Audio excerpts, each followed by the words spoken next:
Season 11, Episode 14, Rick and Mortar, Artifact and Feature Analysis. In last night's episode, Rick and MORTAR, metal detectorists Gary Drayton and Jack Begley are continuing to work in the southeast corner of the swamp near the Stone Road and Stone Path. It is noted that this is the deepest part of the swamp. While digging with the excavator, a large boulder was found. It appears to be the same size as the boulders that make up Nolan's Cross. There appeared to be a set of stones next to the boulder that makes a row, and the team speculates that it is a staircase of some kind. It was also noted that the boulder is not well seated and easily moved with the excavator. It doesn't appear that this boulder was placed there naturally from the movement of glaciers.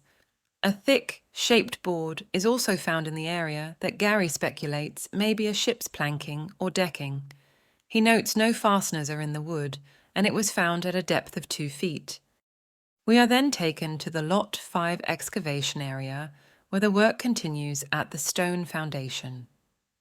Continued work is indicating that the stone line of the foundation appears to be curving, noted by the archaeologists as being very bizarre. They mention that the structure was too big for a house, and it occupied multiple groups over different periods in time. This leads to the question, what was going on there? Jack Begley mentions that they have continued to find broken pottery and glass. Archaeologist Jamie Kuber is working in the excavation area when she notices some very hard-packed dirt, and as she states, she suspects that it is mortar or concrete. She says that it is mixed with ash and crushed shale. She thinks it may be a crude type of mortar, and it's mentioned that the team has found other samples of mortar cement in what is suspected as being the original money pit location at borehole RF1. Jack speculates that there may be a connection between the two sites. The scene shifts to the Duma trailer where Roger Fortan is talking with Rick Lagina, Alex Lagina, and Scott Barlow, whose birthday was yesterday when this episode appeared. The team is interested to hear the dendrochronology report on the wood sample taken from the tunnel that is running at the bottom of the garden shaft.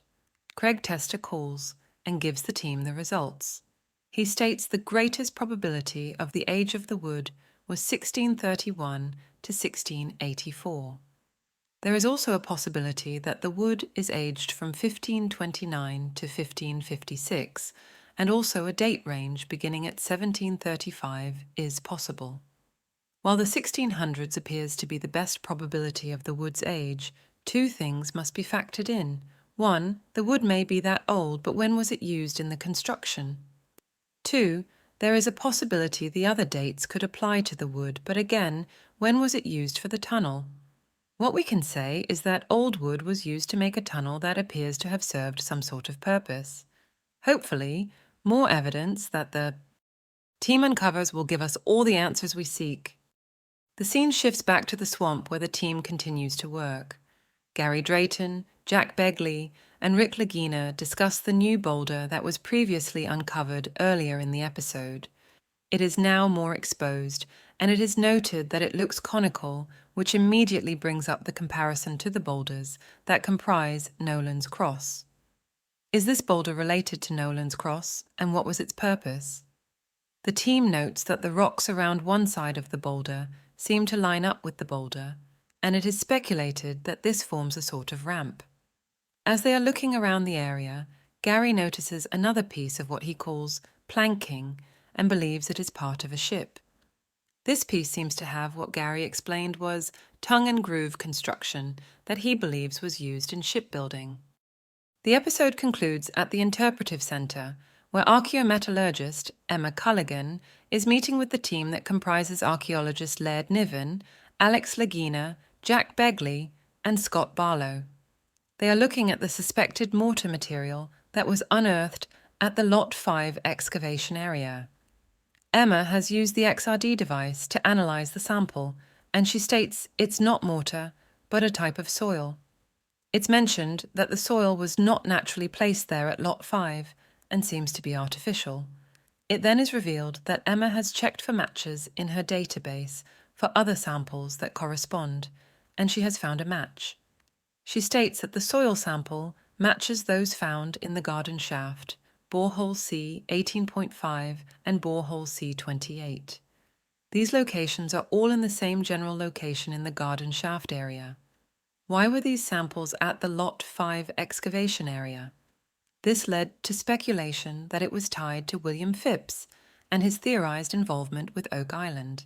The compendium is researching this and other possibilities, and we'll share our results with what we believe this data is suggesting with our readers very soon. Until next week. Please visit www.theokislandcompendium.com for the entire article and all our other episode analyses from Season 11. Good Valentine's Day from the Compendium. Daniel and Charlotte,